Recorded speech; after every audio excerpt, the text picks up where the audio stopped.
بسم اللہ الرحمن الرحیم۔ السلام علیکم ورحمۃ اللہ وبرکاتہ۔ ناظرین محترم، کتنے دوستوں نے بار بار یہ تقاضا کیا ہے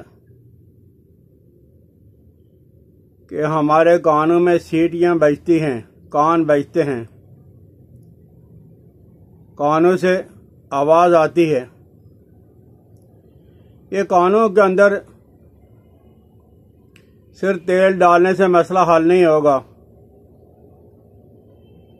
بلکہ یوں کہہ لیجئے دماغ، کان اور انتڑیاں،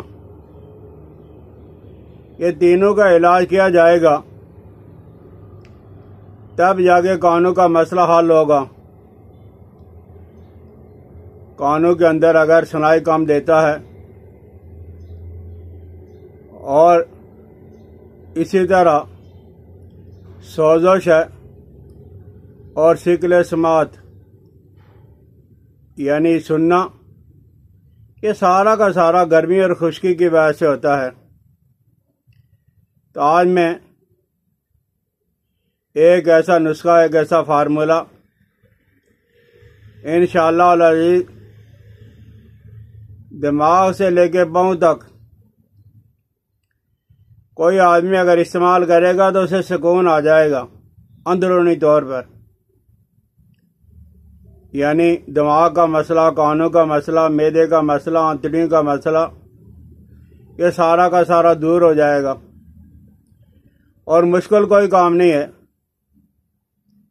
اللہ آپ کو جزائے خیر عطا فرمائے۔ یہ جو آپ مجھے دعائیں دیتے ہو، میرا دل بڑھ جاتا ہے، میرا دل کرتا ہے کہ میں کچھ نہ کچھ آپ سے گفتگو کرتا ہی رہوں۔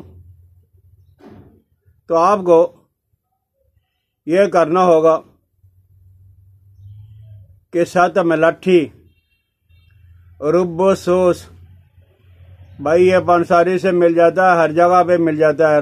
ست ملٹھی رب و سوس، یہ 2 چھٹانک،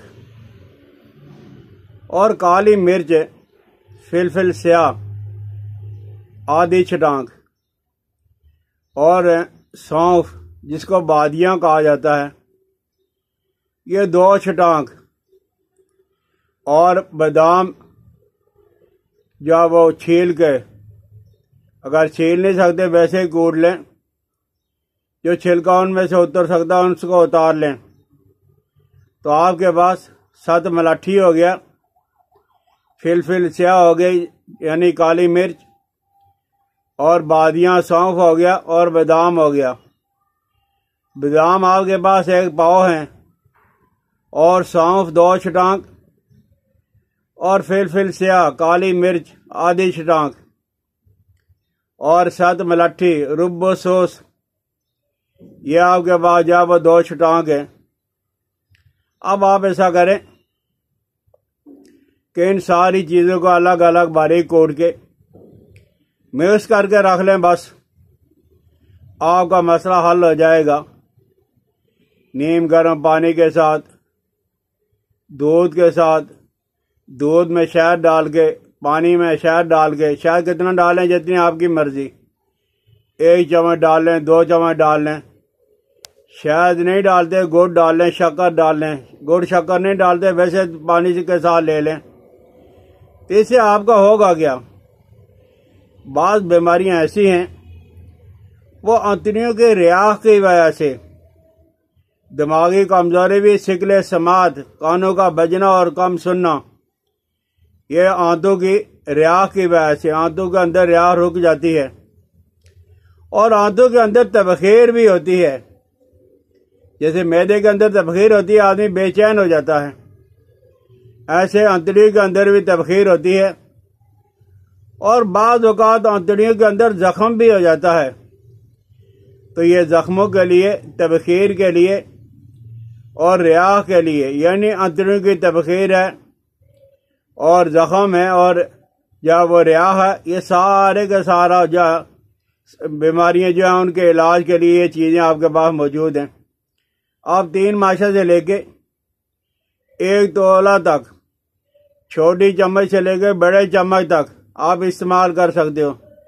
اس میں نہ پیٹ خراب ہوگا، نہ کوئی اور پریشانی ہوگی، نہ بد ہضمی ہوگی، کچھ بھی نہیں ہوگا۔ تو آپ یا وہ بد ہضمی کے لیے بھی استعمال کر لیں۔ اور اچھی بات یہ ہے کہ جن لوگوں کا بلڈ پریشر ہمیشہ زیادہ رہتا ہے، کسی دوائی سے وہ کم نہیں ہوتا، وہ آپ 3 ماشا سے 1 تولا تک استعمال کر لیں۔ بد ہضمی ہے عورتوں کا، بوڑھوں کا، گرمی کے موسم میں لوگوں کا کھانا ہضم نہیں ہوتا، بد ہضمی ہو جاتی ہے۔ آپ 3 ماشا یہی استعمال کر لیں، فارمولہ جو آپ نے بنا کے رکھا ہوا ہے۔ اور آنکھوں کے اندر اگر کمی ہے، ضعف بصر، آنکھوں کی کمزوری، یہ خشکی کی وجہ سے اگر ہے، گرمی کی وجہ سے اگر ہے، تو آپ کو 2-4 دن کے اندر ہی فرق پڑ جائے گا آنکھوں کے اندر انشاءاللہ العزیز۔ بینائی آپ کی تیز ہوتی جائے گی، جسم کی خشکی اگر ہے وہ بھی دور ہو جائے گی۔ اور جو لوگ کمزور ہیں، پتلے دبلے ہیں، وہ صحت مند بھی ہونا شروع ہو جائیں گے۔ اور کھانسی کسی طرح کی ہو، نزلہ زکام، یہ سوزش یا بغیر سوزش کے ہے، یہی چیز آپ استعمال کر لیں۔ آپ نے یہ بھی کہا کہ بخار کے جب وہ پیشاب کے اندر ہمیں جب وہ تکلیف ہوتی ہے، سوزش ہے، آپ پیشاب اگر کم آ رہا ہے، قطرہ قطرہ آ رہا ہے، اس کے لیے آپ یہی استعمال کریں، انشاءاللہ العزیز پیشاب کی تکلیف جو وہ دور ہو جائے گی۔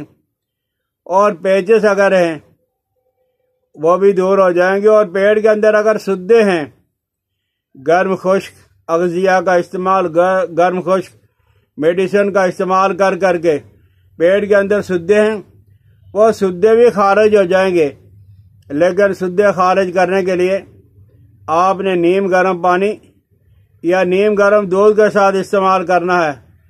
تو انشاءاللہ العزیز دماغ کا مسئلہ ہو، کانوں کا مسئلہ ہو، معدے اور انتڑیوں کا مسئلہ ہو، نزلہ زکام کھانسی ہو، سوزش ہو، پیشاب وہ جل کے آ رہا ہو، سوزش کے آ رہا ہو، قطرہ قطرہ آ رہا ہو، اور اگر انتڑیوں کے اندر ہوا رک گئی ہے، ہوا کے اندر جب انتڑیوں کے اندر زخم پیدا ہو گئے، انتڑیوں کے اندر تبخیر ہے، یہ ساری کی ساری بیماریاں انشاءاللہ العزیز فارمولہ اور اس نسخہ سے آپ کو دور ہو جائیں گی۔ اور ایک اور کام اگر آپ کرو گے، صبح کی نماز پڑھ کے اور نماز پڑھنے کے بعد جس طرح مرضی بیٹھ جائیں، کرسی پہ بیٹھیں اور 2 زانوں ہو کے بیٹھ جائیں، اور جیسے بھی آپ بیٹھ سکتے ہو بیٹھ جاؤ، اور اپنے دونوں ہاتھوں کو اوپر کر کے، یہ دونوں اوپر کر کے، اور یہ اور آپ نے ناک سے وہ ہوا نکالنی ہے۔